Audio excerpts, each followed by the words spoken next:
Y'all ready for this?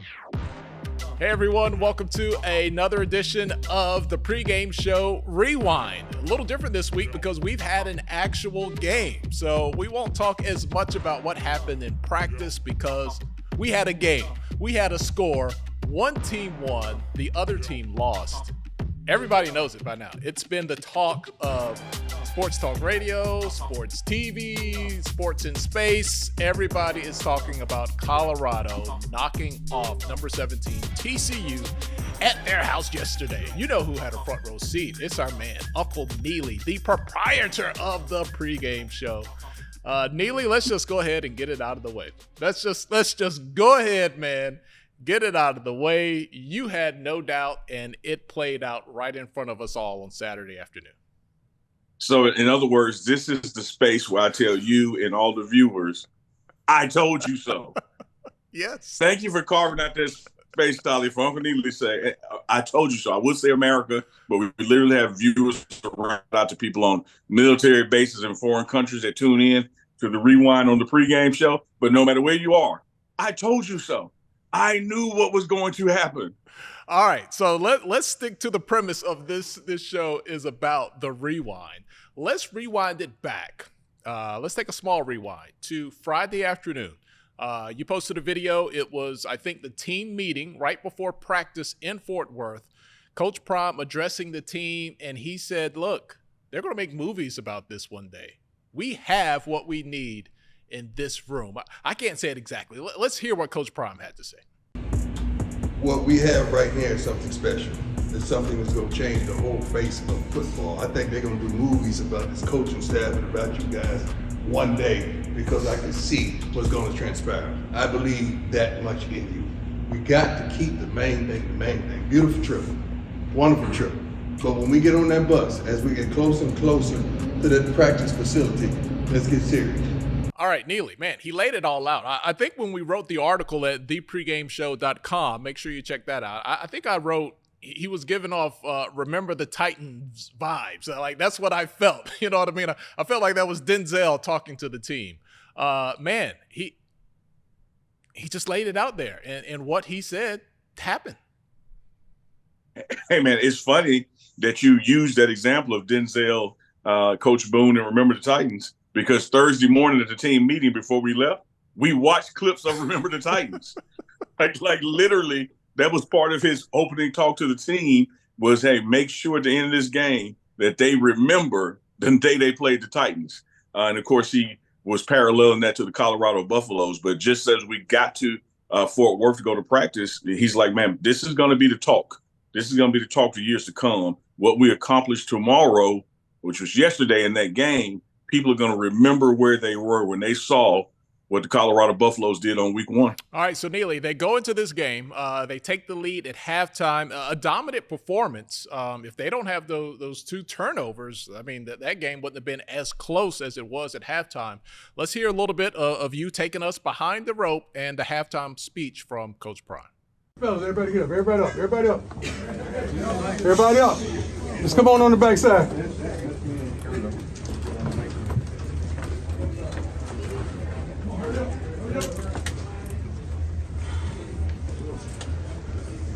Let's go out there, let's get loose. Let's not come out flat. That was the appetizer. Now everybody get the meal. Yes, sir. Yes, sir. That was the appetizer. And the only way they end this darn game is we let them. Yes, 2 turnovers. We're not going to beat ourselves. We're not going to beat ourselves. We're going to beat them. They just saw the appetizer. You was a little apprehensive. You really didn't know what we had. You really didn't believe. But now you should. You should understand what we got. Everything we need is right in this locker room and right next to you. And it's on you to make up your mind how you want this story written. It's a pen in every darn locker. How are you going to write this story? Let's go out there and be dominant, fellas. I believe your offense going to get the ball, and they're going to go down and score. Defense going to go back, 3 and out. We're going to get a good punt return, and we're going to contend to beat the brakes off these young men. But we're going to do it with class and dignity. No more stupid penalties. We got that? Yes, sir. Touch the person next to you and look at him and say, I believe. I believe. Let's go work. So there it was, Neely. He even kind of acknowledged, look, I know some of you might not have might not have believed, even right here on the team, but we just put the evidence on the field for that first half. This is what I told you. How would you summarize what you saw in the players' faces? You're up close during that game. Did you see a transformation? Did you see belief like actually setting in? Tell us what you saw on the sidelines.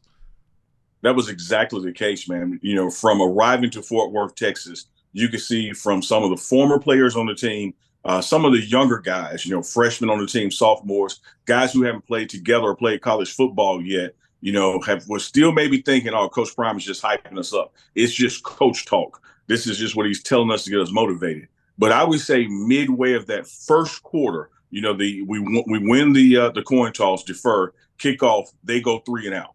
This is a team in their home stadium who's in the national championship game last year, and you're 3 and out. So you saw the defense like, okay, no, we are good. Then when the offense scores pretty much with ease, you saw like, man, no, we are good. By the time you get to the second quarter and some adversity set in, you know, we had the blocked field goal, you had them score. There was no doubt leaving that sideline, going into the locker room when Coach Prime got up there to speak at halftime, that everyone in that room believed we were absolutely going to win this football game. All right, let's go to post-game. The game is over. Shedeur Sanders has put up 510 yards. Travis Hunter, like Shedeur, has looked like a Heisman Trophy winner going both ways. How would you describe, as the final moments tick down, Savion Wilkerson gets that big first down. He stepped out of bounds, but it was the first down. They're able to take a knee. Was it – I'm not even going to try to guess at it. What was it like on that field once the clock hit 0? Well, before it hit 0, you know, even when the Horned Frogs had another shot to do something, there was still no doubt on our sideline. And so it was setting in with about a minute left, like, man, we just won this football game. And about 45 seconds left, you know, Coach Prime was kind of standing out on the field some, and a referee says to him, hey, Coach, I need you to back off the field. And Coach says, we're going to all be on this field in about 40 seconds, you know, because this is over. So I'll move out the way now because you still got to do your mechanics, but this is over.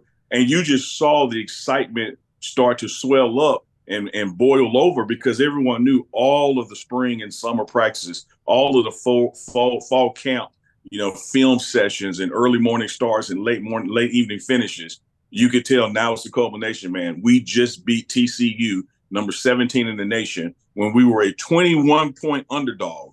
We just put up 40-plus points on them. And, you know, you talk about Shedeur Sanders. He's played 2 years of college ball, and he threw 510 yards, 4 touchdowns, no INTs. And when Colorado's rich history got Heisman Trophy winners, got national championships, got Cordell Stewart at quarterback, this is the record-setting game, and it was his first game. Unbelievable. We need to rewind to a couple of weeks ago when I said Shedeur Sanders for Heisman. I think the way I said it, I was like, Heisman. I think I did that little cute little, you know, cough and say what you're really trying to say. But this isn't the first time, Neely. I mean, Deion Sanders threw this out at Jackson State that this kid is a Heisman-type quarterback. He said that last season. Yeah, when I went to see Shedeur play in high school, I came back to Jackson and told everybody that would listen, the only reason he ain't a 5-star is because his last name is Sanders and his daddy name is Deion.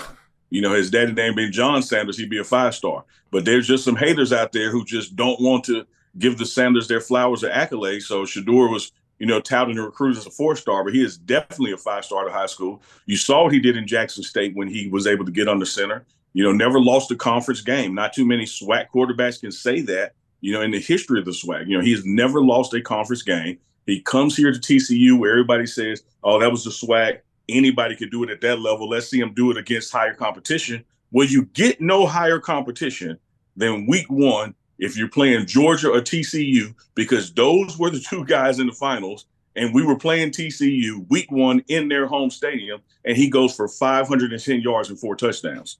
I think the hype it can't be hype anymore. This guy has what it takes and should be mentioned in every Heisman conversation going forward. All right, I'm glad you brought up Jackson State because I want to do something a little different here on the Rewind this week. I want to do a super rewind, Neely, because you and I everything that's happening, we've seen this movie before.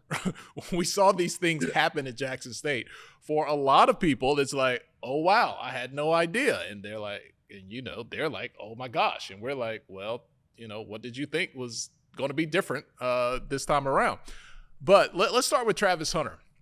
He had a big hug, a big emotional embrace before the game against TCU with Coach Prime. This was the same thing that we saw last season in the Orange Blossom Classic. I think Travis was crying. They might have both been crying right before that game. Talk about, and he always talks about Travis just like one of his sons. And I think I think the sideline reporter, and I love her to death, I think she even called him Shiloh by accident after the game. Talk about the relationship between Travis Hunter, Deion Sanders, and why that means so much between those two. Man, is a father figure on multiple levels, not only in life, and Coach Prime pouring into him when they talk and meet, and Travis stops by the office. Because keep in mind, now they are both avid fishermen, so they talk fishing and exchange lures and reels and tactics on tactical equipment all the time. But when it comes to football, who would understand more about being able to play both sides of the ball than the head coach with a gold jacket? So Travis Hunter knows this is a guy I can count on, I can rely on. And early on at Jackson State, when he brought the high school injury with him to college, it was Coach Prime who convinced him, like, no, man, you have years of football left. Don't try to play too much of this game or one game or 3 games. Worry about the next 15 years of your college and combined NFL career. Let's do the right thing now. So when you saw that hug week 1 at FAMU a year ago, it was Travis acknowledging, man, I appreciate the advice. I love you, coach, and I thank you for everything you've done to me.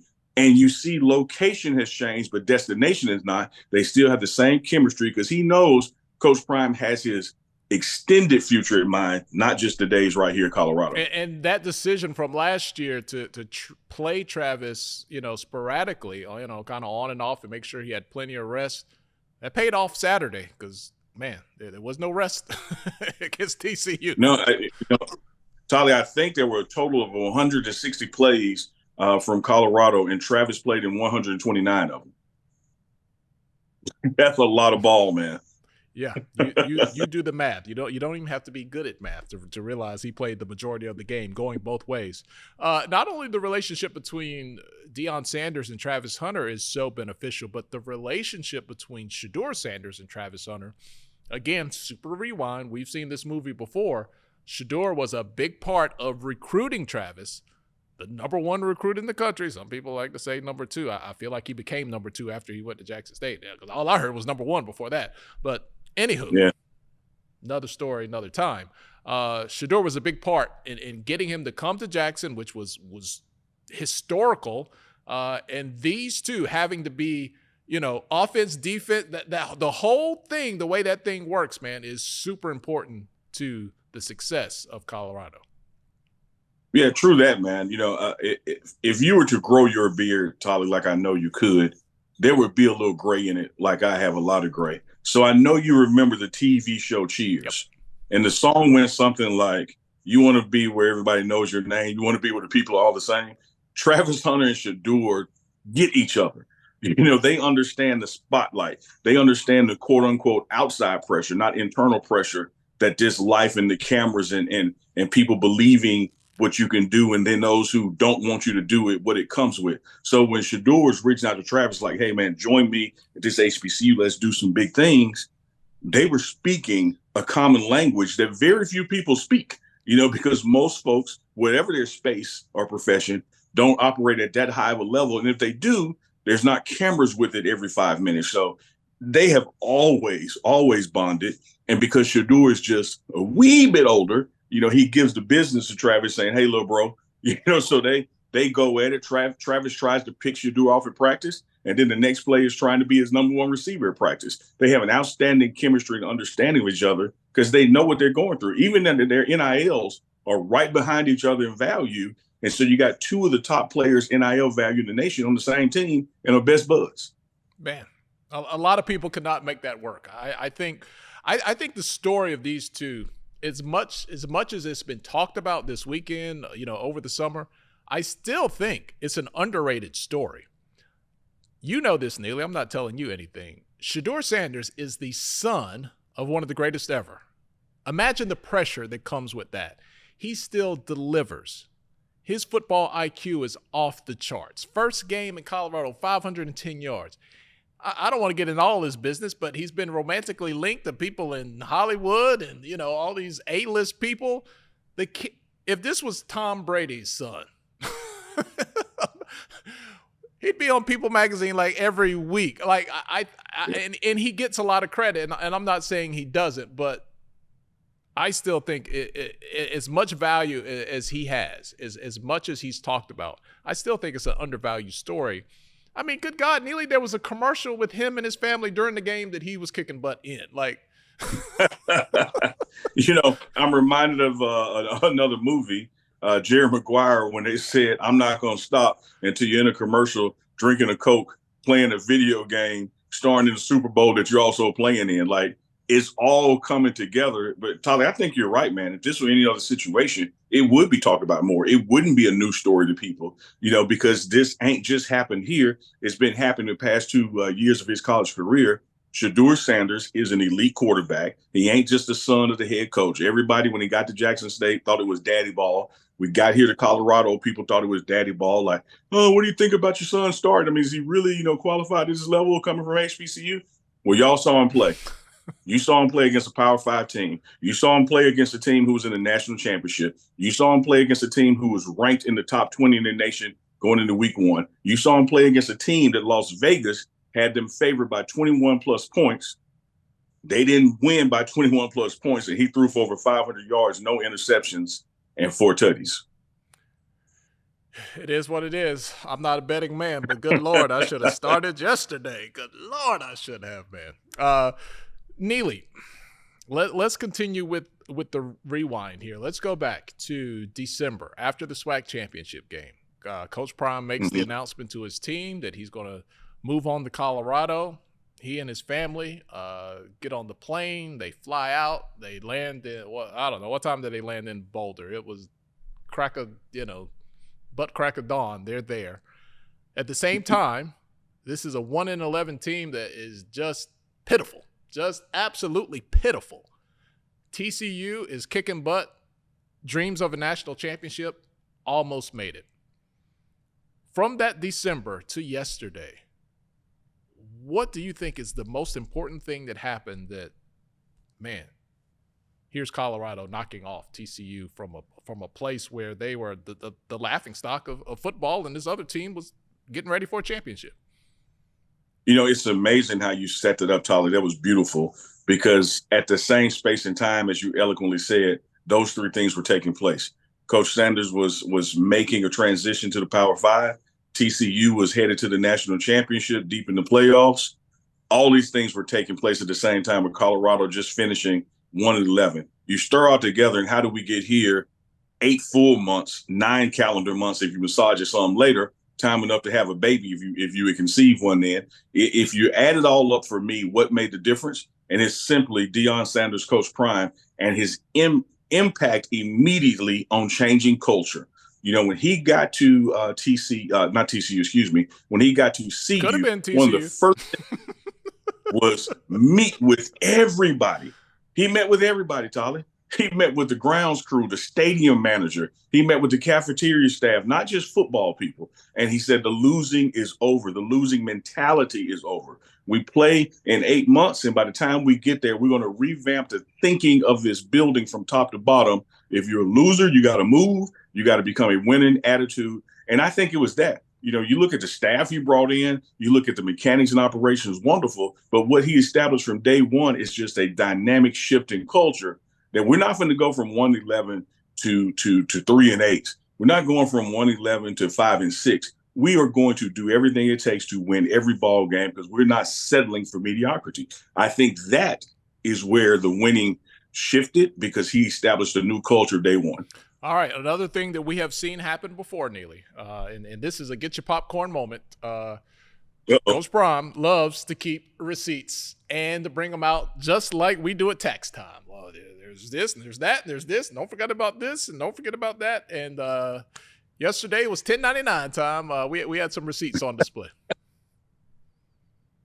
Yeah. A lot of receipts. a lot of receipts. He don't forget names and faces, and he certainly don't forget the name and the face of who said what. So if you're in the room now trying to pat him on the back and you were talking smack 3 months ago, he's going to like, hey, ain't that you? No, you're that guy. I remember you. Don't, now one thing about him, it's almost like church.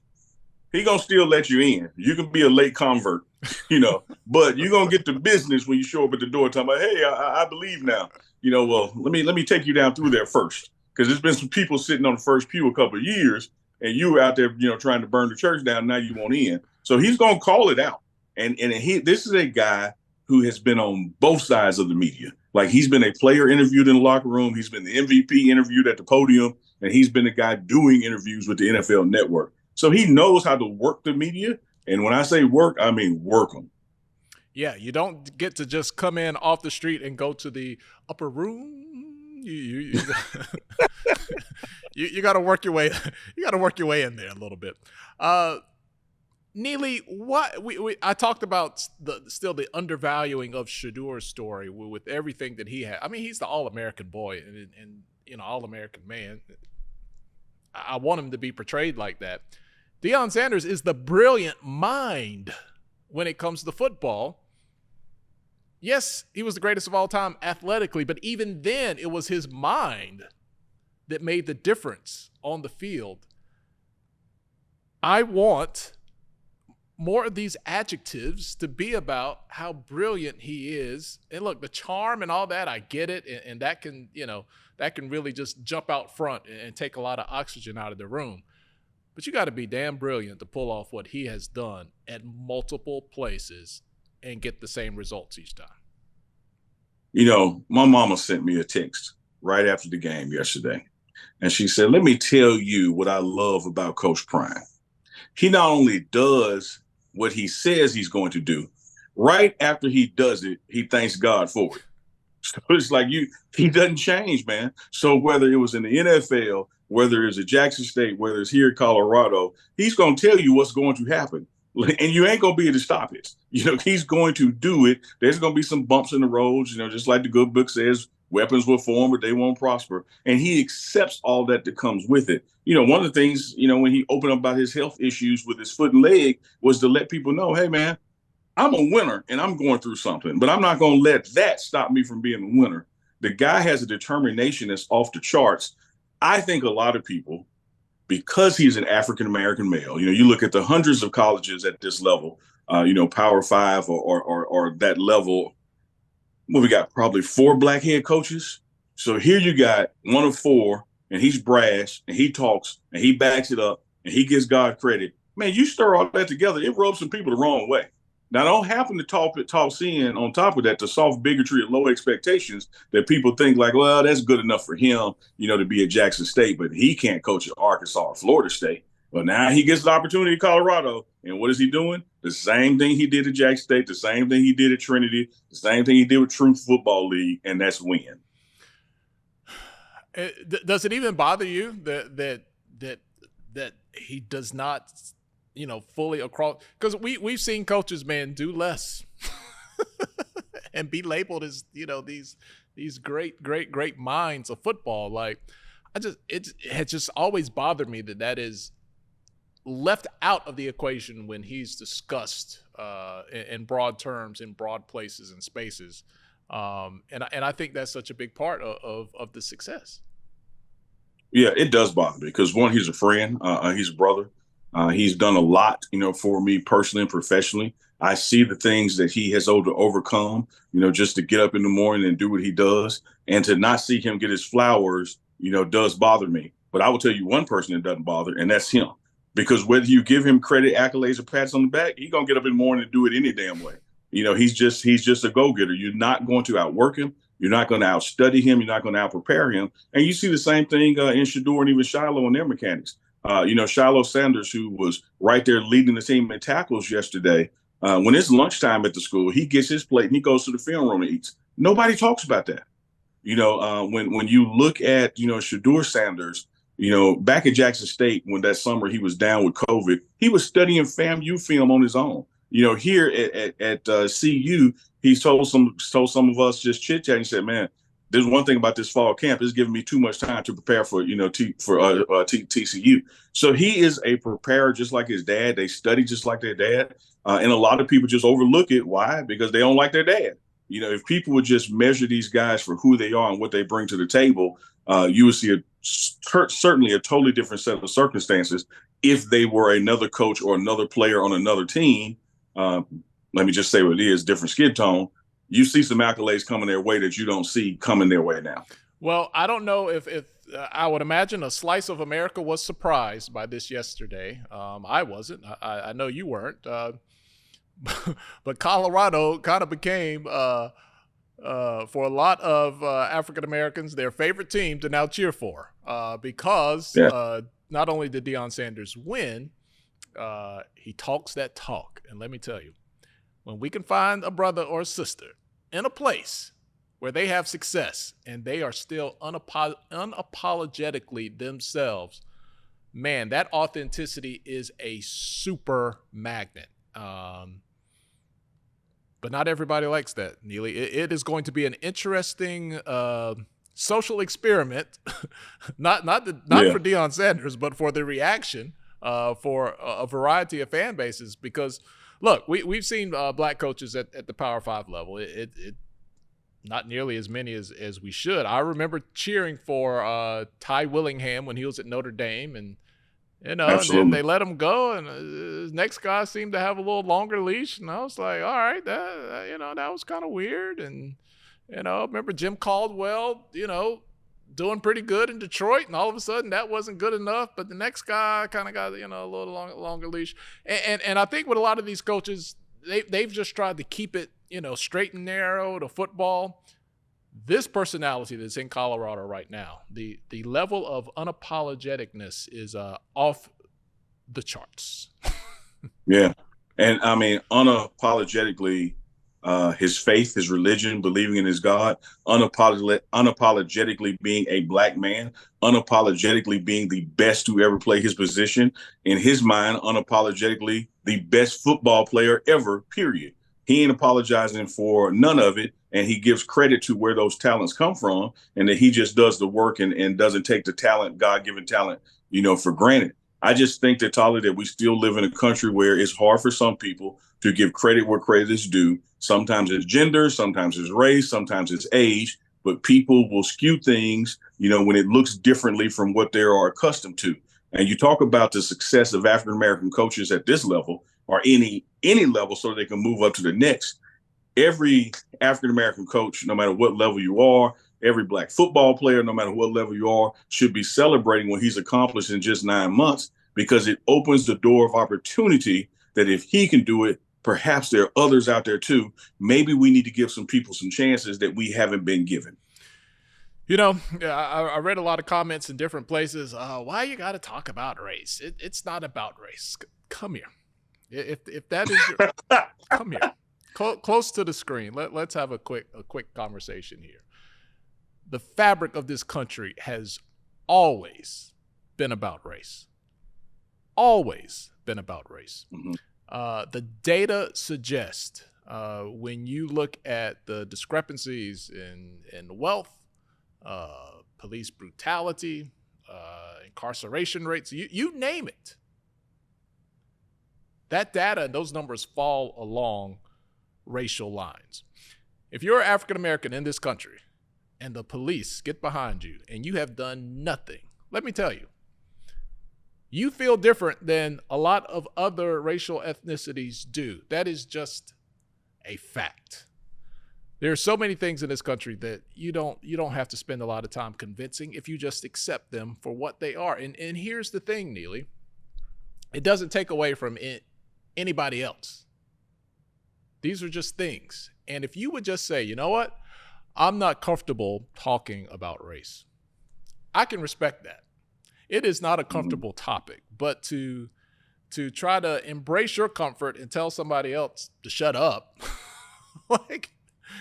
it's not going to work that way. But here's the part that I really want you to come close. It is a positive thing. The empowerment that Deion Sanders is giving to a lot of people right now, there's nothing wrong with it. It is a good thing. It's not taking away from anybody else. It is an empowering feeling for our community. And every community deserves empowerment. They deserve to look out and see somebody that looks like them succeeding in areas, especially areas, college, football coach, Power 5 level, that we haven't seen a lot of that representation. It's a feel-good moment. Don't let it get your panties in a bunch. You know, there's nothing I can add to that but a good old-fashioned amen, pastor. Preacher. I mean, you nailed it. It's really just that simple. And when you talk about things that will blur the line of institutional historic racism in this country, two things to do it.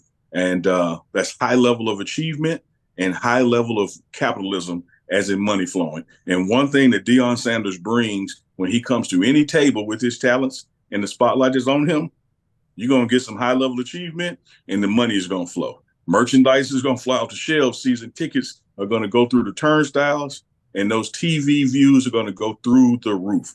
And he understands that leverage and that power.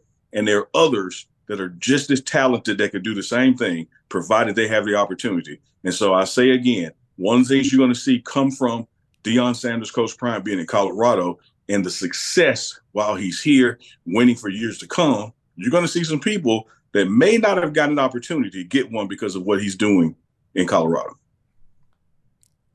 And what else can you ask for? What else can you ask for? It is called, inertia, evolution. We have to evolve. We have to get better. We can't go backwards. There's a big movement in this country to go backwards. Not only go backwards, but to erase things that happened in the past. We cannot remake the world that way. But not a political show. This is the Rewind, the HBCU game. I'm sorry, Neely. I work at HBCU game day. This is the pregame show Rewind. Sorry, I got my brands kind of mixed up there. But I will say this: I have an affinity for HBCUs. Obviously, you could tell by the brand slip right there. Watching that broadcast yesterday, I heard Jackson State and HBCU more, and I would say if you take the numbers. However many people will see the ratings that were watching that game, more people probably heard HBCU in Jackson State in that one game than they heard over a long span of time. I don't know, take, some of those ESPN Plus games, which are great. God bless them. I even do some of them. But to have that Fox platform and to just keep it real, and just to be honest and paint the whole story. And I thought there were three teams marketed yesterday. There was Colorado, there was TCU, and there was Jackson State. Absolutely, Tolly. And that's a win-win-win. Everybody ain't going to a Power 5. Everybody ain't going to Colorado. Everybody ain't going to TCU. But I tell you where you are going to go. You're going to go where you're damn heard of. You're going to go where you got knowledge that it actually exists. And for Jackson State to get that exposure because of the players and the coach who were affiliated with that program and did historic things there, have moved to another level and are doing it there, it was eye-opening and attention-grabbing for people new to the space. Because remember now, the last Celebration Bowl broke records in viewership, and it was because you had a coach who was already known was moving toward the West Coast, the mountain range, if you will. So you had a whole new audience of Pac-12 people, West Coast people, wanted to see what it looked like before it got here. Viewership was through the roof. Same thing yesterday. You had the world watching. You could not have a TV where you couldn't find that game. It wasn't on a local Fox. This was Fox's kickoff game of the week. And every other word on the broadcast was Jackson State and HBCU. It's just a good thing if you harness that energy, that synergy, inertia, as you put it, and attention and run with it. Absolutely. Well, Neely, man, we appreciate your time today. You're still in Fort Worth. You're hanging out at the Airbnb, but there's another one next weekend. Rinse and repeat. I know a lot of Colorado fans are hoping for. You got Nebraska.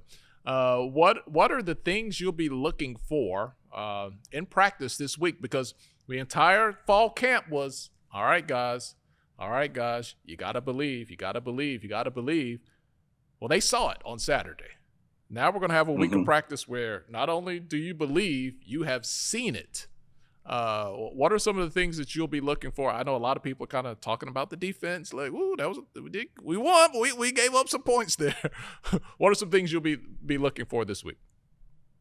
Oh, just that. The mantra was, I believe. The mantra was, and still is, I believe, but the mantra was, we coming. Well, now we know, it is a fact. It's not just a belief. We know it, that we can win ball games. And now we have to believe and know that we can get better. Because let me tell you what can't happen. We can't go this season giving up 40 points a game. We can't go this season allowing kickoffs or punt returns to be run back. We can't go this season fumbling the ball and then leading to a score. Those things have to be cleaned up. So I would think, knowing Coach Prime the way I do, that's going to be the emphasis of this week, is fixing the things that we didn't do right. And that's some glaring deficiencies assignment-wise on defense and alignment-wise on special teams. I look for that to be the emphasis this week, and I look for the offense to come back even fresher and sharper, because they've been there, done that. But now we got to clean up the other two units. All right. He is your favorite uncle, Uncle Neely, with The Pregame Show. Make sure you check him out on YouTube. Keyword is The Pregame Show, and you can always find his work at thepregameshow.com. Safe travels to your brother. We look forward to talking to you later in the week.